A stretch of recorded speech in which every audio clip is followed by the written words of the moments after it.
میں پھر سے آپ سب کی خدمت میں آداب عرض کر رہا ہوں، اور میں جس بات کی طرف آپ کی توجہ مبذول کرانا چاہتا ہوں، پچھلے 12-13 مہینے سے ہم آپ کو اسی پر اپڈیٹ دے رہے ہیں ہر روز کہ آخر فلسطین میں کیا ہوا۔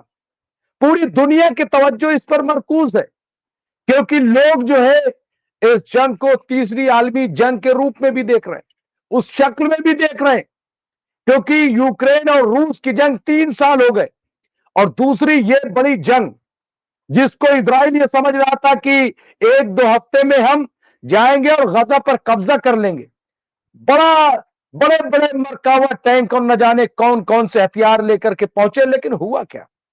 پچھلے 13 مہینے سے آپ دیکھیے، اور آج بھی حماس زندہ ہے، اور یہ لڑائی آپ دیکھیے کہ غزہ سے نکل کے، فلسطین سے نکل کر کے لبنان پہ پہنچی، لبنان سے نکل کر یمن پہنچی، یمن سے نکل کر کے سیریا پہنچی، سیریا سے عراق اور ایران تک۔ لیکن یہ ایران تک نہیں ہے، بلکہ اس کا دائرہ عالم اسلام ہو گیا، کیونکہ اگر سعودی کے پرنس محمد بن سلمان یہ کہتے کہ پچھلے 12 مہینے میں عام لوگوں کو یہ معلوم ہو چکا ہے کہ فلسطین میں ہو کیا رہا ہے۔ دراصل فلسطین کے لوگ یہی تو چاہتے تھے، ایران یہی تو چاہتا تھا، ایران کی پراکسی ملیشیا یہی تو چاہتی تھی کہ جو فلسطین کا مسئلہ ہے وہ عالم اسلام کا مسئلہ بنے، کیونکہ یہ فلسطین کا واحد مسئلہ نہیں ہے۔ ہمارے ساتھ کئی مہمان آج جڑیں گے، سید جواد صاحب جڑیں گے، اس کے ساتھ ساتھ نوید حامد صاحب، فضیل احمد صاحب، اور میں 2-3 چیزیں اپڈیٹ کر کے اپنے مہمانوں کو اسکرین پر لے کر کے آؤں گا اور پھر بات چیت کروں گا۔ دراصل سب سے بڑا جو آج جو میں نے ہیڈنگ لگائی ہے، تمنیل بنایا، وہ یہ کہ اسرائیل جس کو امریکہ پہ بڑا بھروسہ، پوری جنگ امریکہ کے سہارے اسرائیل نے لڑی، اور آج امریکہ نے آنکھ دکھائی، اور اس وقت آنکھ دکھائی کہ جب اسرائیل کے پاس ہتھیار ختم ہو گئے۔ اور یہ میں نہیں کہہ رہا ہوں، یہ رپورٹس آ رہی ہیں، یہ ماہرین کہہ رہے ہیں، یہ اندر کی رپورٹ ہے کہ اسرائیل کے پاس ہتھیار ختم ہو رہے ہیں، اور امریکہ نے کیا کہا کہ اگر غزہ میں ایڈ نہیں پہنچائی گئی تو ہم تمہاری جو سینیہ مدد ہے، فوجی جو مدد ہے، وہ ہم روک دیں گے۔ یہ 2 ٹوک امریکہ نے کہہ دیا۔ اب اس کی وجہ کئی بتائی جا رہی ہے، اس کی ایک بڑی وجہ یہ بتائی جا رہی ہے کہ ڈونالڈ ٹرمپ کے مقابلے جو کملا ہیرس، اور یہاں پہ جس طرح سے جو بائیڈن جو اپنی پارٹی کو کامیاب بنانا چاہتے ہیں، ان کا جھکاؤ تھوڑا سے مسلمانوں کی طرف سے، کیونکہ رپورٹ یہ آئی تھی کہ مسلمان کافی ناراض ہیں، وہ ان کو ووٹ دینے نہیں جا رہا ہے، تو اس کو بھی شاید برابر کرنے کے لیے کیا جا رہا ہے۔ بہرحال میں ایکسپرٹ سے جانوں گا، تو یہ ایک بہت بڑی رپورٹ ہے کہ اسرائیل کے پاس ہتھیار ختم ہو گئے۔ لوگ جاننا چاہ رہے تھے کہ آخر جب 1 اکتوبر کو ایران نے حملہ کیا تو اس کا جواب اسرائیل نے اب تک کیوں نہیں دیا؟ اس کی وجہ شاید یہی ہے کہ اب ہتھیار کی کمی پڑ گئی ہے اسرائیل کے پاس، اور ڈیفینسو سسٹم بھی ناکارہ ثابت ہو رہا ہے۔ اس کے علاوہ آپ دیکھیے کہ کس طرح سے جو ہوتی ہے وہ کنٹرول میں نہیں آ رہا۔ بہت واضح چیزیں ہو گئی ہیں کہ ہوتی کنٹرول میں نہیں آ رہا ہے۔ پچھلے 11 مہینے سے تمام بڑی طاقتیں لگ گئیں، لیکن ہوتی کو ٹس سے مس نہیں کر پائی۔ اس پر بھی آج ہم چرچا کریں گے۔ ہمارے ساتھ نوید حامد صاحب جو کہ بہت ہی سینئر پولیٹیکل اینالسٹ ہے، اور جڑے میں بھی تعارف پیش کروں گا۔ اس کے ساتھ میں آپ کو بتاؤں کہ جو پیس کیپرز کا مسئلہ ہے، اس معاملے میں بھی اسرائیل یو این او کے مقابلے کھڑا ہو گیا، اور یہ بہت بڑی غلطی اسرائیل کی ہوئی، جس کا بہت بڑا خمیازہ اسرائیل بھگتنے جا رہا ہے۔ اس کے علاوہ ایک اور چیز جو جاسوسی کی بات کی جا رہی تھی، وہ بات بھی بہت واضح ہو گئی کہ یہ صرف اور صرف پروپیگنڈا کیا گیا تھا کہ ایران کے جو کمانڈر ہیں